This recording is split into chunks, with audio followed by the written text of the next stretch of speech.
大家好，我是 AI 做。今天和大家分享一個非常重要的健康智慧——中國古代醫學經典《黃帝內經》。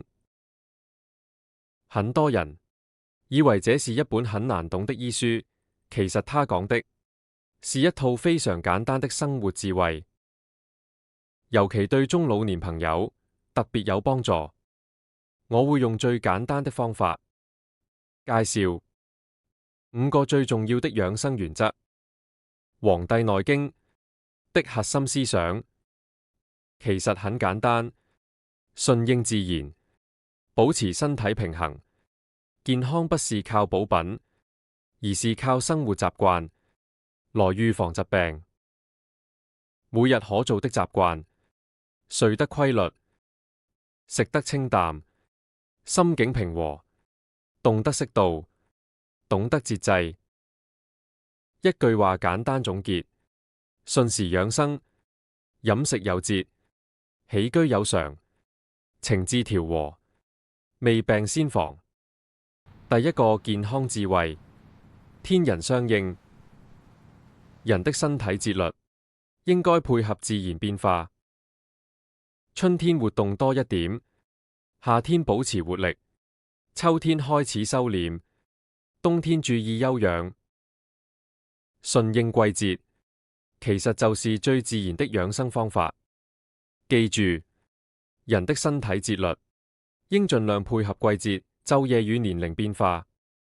第二個智慧：陰陽平衡。過度勞累，或者過度飲食，或者過度情緒反應，都會破壞身體的平衡。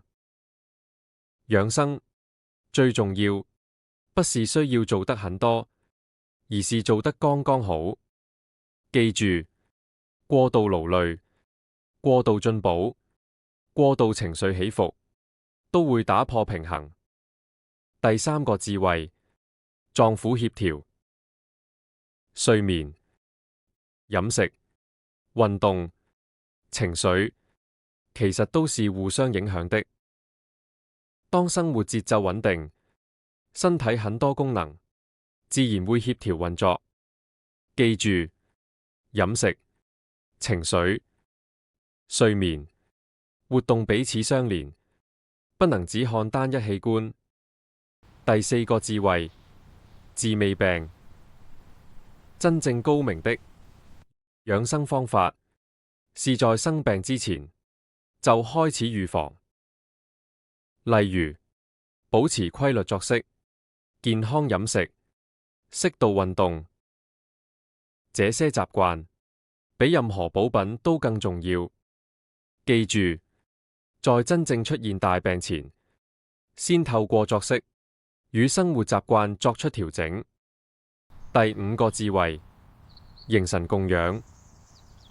養生不只是養身體，還要養心情。保持愉快，保持社交，保持生活節奏，對健康非常重要。記住，身體要養，精神與心情亦要養，兩者不可分開。進入中老年後，人體恢復力、肌力、睡眠深度、消化能力與情緒調節能力，往往都比年輕時更容易受環境與生活習慣影響。《黃帝內經》反覆強調：驅邪拆風，備之有時，飲食有節，起居有常，不妄作勞。其實正好對應中老年人最常見的生活挑戰：作息不規律、久坐少動、情緒壓力、慢性發炎、血糖、血壓波動與睡眠質量下降。如果用一句話總結《黃帝內經》的養生智慧，就是早睡一點，走多一點，吃淡一點。健康不是一次改變，而是每天一點點累積。如果你喜歡這類健康分享，我會繼續分享更多簡單實用的健康智慧。如果你喜歡這條影片，記得訂閱 AI 做 YouTube 頻道，分享俾你嘅朋友，亦都歡迎喺留言，我哋保持聯絡。謝謝大家，祝你有美好的一天。